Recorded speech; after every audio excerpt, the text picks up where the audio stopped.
Dok, sebelum ke kolang-kaling ya, ini singkong ini kan dianggap anti kanker karena penghasil sianida dan zat utamanya adalah vitamin B17. Dan linamarin itu diekstrak melalui etanol. Jadi tidak benar bahwa yang namanya singkong itu kita makan sebagai singkong, lalu kemudian dia mempunyai kapasitas anti kanker.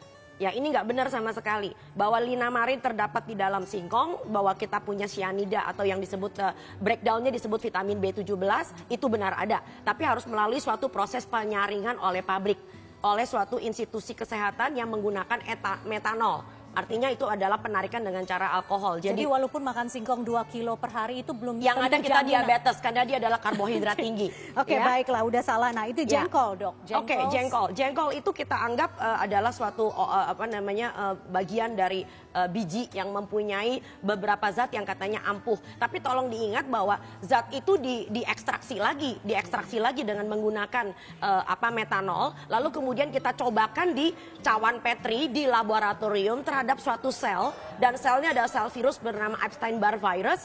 Lalu kemudian kondisinya adalah ketika virus itu berada di dalam isolasi.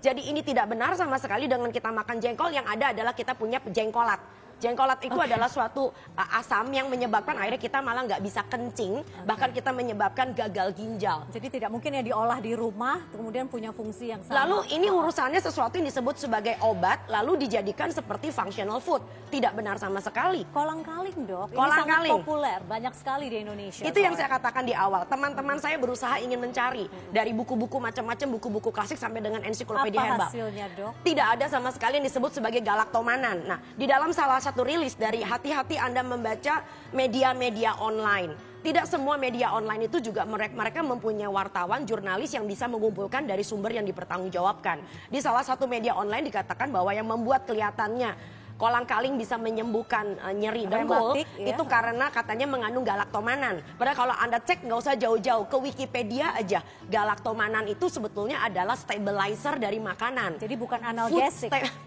bukan pereda nyeri. Dan yang penting adalah percuma Anda makan kolang-kaling sampai 1 ton, tetapi berat badanmu masih besar.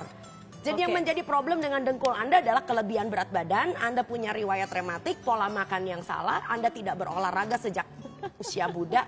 Jadi ini adalah sesuatu yang sebetulnya masalah kesehatan yang sangat kompleks. Ya udah, kalau gitu lupakanlah kolang-kaling, dinikmati kita saja nikmati ya. Untuk mimican, minum-minum cantik. Minum-minum cantik. Oke. Nah, ini Dok, ada nih udang kemudian dikonsumsi bersamaan dengan vitamin C. Itu sangat mematikan. Dokter malah ketawa. Oke. Nah, begini. Kenapa, Dok? Begini, di semua makanan kita biasanya masih punya yang namanya zat sisa bernama arsen. Arsen itu memang adalah suatu ini arsenik maksudnya. Betul, arsen yang suka dimasukin ke dalam kopi bikin orang mati kalau dibunuh. Dok. Ya, itu. Jadi di alam kita punya arsen. Nah, arsen yang ada di dalam udang itu adalah arsen yang sifatnya organik.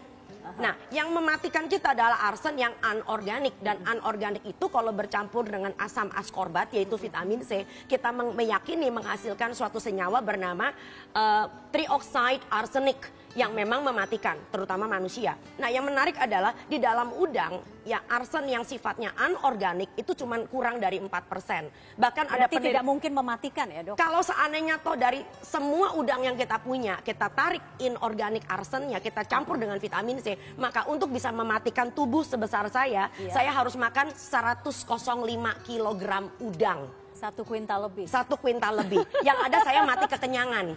Bukan mati karena arsennya.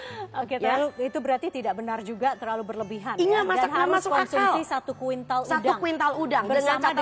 Dengan catatan udangnya terkontaminasi arsen yang sifatnya anorganik. Oke, lupakan soal itu. Kita beralih ke minuman berenergi. Apakah benar memang akan selalu menambah stamina? Karena banyak yang sudah membuktikan iya benar, jadi tidak jelas ngantuk. Betul, nggak usah minum itu. Anda minum tablet yang adanya kafein juga pasti Anda deg-degan, Anda punya tenaga lebih heboh. Ya, itu sebabnya kenapa mereka kalau promosi selalu digambarkan dengan gambarnya macan. Padahal macan nggak pernah minum minuman berenergi. Padahal macan nggak pernah menjadi pecandu kafein. Nah, problemnya adalah di dalam minuman seperti ini mengandung yang namanya kafein. Kafein itu juga seperti yang kita apa yang salah ya, kan kita juga minum kopi, nggak apa-apa lah. Ya, oke. Tetapi kan? Ini adalah sesuatu kafein yang sudah diekstrak dalam bentuk minuman plus ada rasa dan yang pasti dia punya gula. Nah, kalau kita minum ini secara rutin dan mempunyai efek Rutin tuh kelebihan. setiap hari atau seminggu sekali? Boleh? Ya rutin bisa berarti tiap kali Anda mau nge-gym, tiap kali mau ketemu sama cewek lalu minum 2 botol misalnya. Ya memang Anda kelihatannya hiper dan pede karena efek dari kafeinnya. Kuat Tapi tolong kardionya. diingat, jantung Anda juga berdebar lebih cepat. Anda punya risiko kegemukan karena di dalamnya juga pasti mengandung gula. Nggak mungkin kafein diminum begitu saja tanpa larutan yang mengandung gula. Jadi banyak sekali efek-efek negatif dan termasuk juga masalah syaraf yang akhirnya di kemudian hari muncul. Orang pede itu bukan minum ini. Orang pede itu karena memang dia punya gaya hidup yang baik, tidur yang cukup, pola makan yang sehat. Dok, kembali dokter tadi mengatakan jangan lupa bahwa kita jangan terlalu percaya, jangan langsung percaya ya, karena semua itu harus berdasarkan evidence based science. Ya, gitu ya. kalau Anda lihat di tayangan, semoga kita bisa mengeluarkannya. Nah, kita punya yang disebut dengan derajat suatu penelitian, bisa dikatakan penelitian itu sahih. Kalau itu baru hanya kata seorang profesor, ilmu katanya, maka lihat dia tidak punya yang disebut dengan signifikansi ilmu pengetahuan. Naik yang lebih tinggi kita baru sekedar case reporting. Hanya sekedar ya uji coba, lalu kemudian ada orang diberikan ramuan tertentu, lalu kelihatan hasilnya bagus. Itu baru level of evidence-nya baru level nomor 2. Nah, kita harus menguji sampai istilahnya orang Jawa tuh menteles. Itu sampai level yang paling atas, baru bisa kita katakan bahwa ya ini sudah melalui suatu pengulitan, suatu pengupasan yang luar biasa. Sampai bisa dikatakan ya zat ini ampuh, zat ini memang berefek atau metode ini benar. Dan itu mempunyai suatu pengakuan ilmiah yang sangat tinggi nilainya. Jadi jangan sembarang mengatakan bahwa sudah pernah diuji di laboratorium, sudah mendapat pengesahan dari badan-badan tertentu, sudah melalui suatu penelitian yang level mana.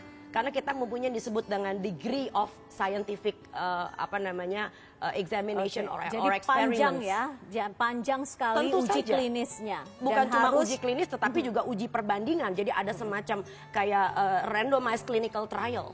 Baik, kalau begitu Dr. Tan Shotian, mudah-mudahan namanya tidak banyak dicatut lagi. Bismillah. Begitu ya, dan masyarakat kita jauh lebih kritis kalau menerima pesan. Dan ini adalah suatu pesan untuk bagaimana sistem pendidikan kita harus berjalan. Anak-anak kita tidak boleh menghafal, tetapi anak-anak kita harus betul-betul kritis. Dr. Tan Shotian, terima kasih. Sama-sama. Seperti biasa. Selamat Terima pagi kasih Indonesia. Pencerahannya. Pencerahan sekali. Pencerahan. Yes, di hari libur. Jadi katanya nggak usah minum minuman berenergi, macan aja nggak pernah minum minuman berenergi. Betul. Kita makan yang namanya singkong sambal roa. Sehat. Sambal sehat. Buat ngenyangin perut, bukan anti kanker.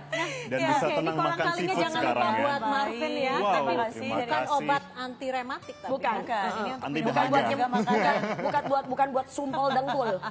Ya, dan pemirsa, informasi yang menyehatkan tersebut sekaligus menutup perjumpaan kita semua. Dan selamat pagi Indonesia edisi libur panjang. Selamat liburan bagi Anda semua. Saya Widya Saputra. Saya Marvin Sulistyo. Dan saya Vivi Aleda Yahya. Selamat Saya Dr. pagi. Tan. Selamat pagi dan selamat menikmati libur panjang Anda.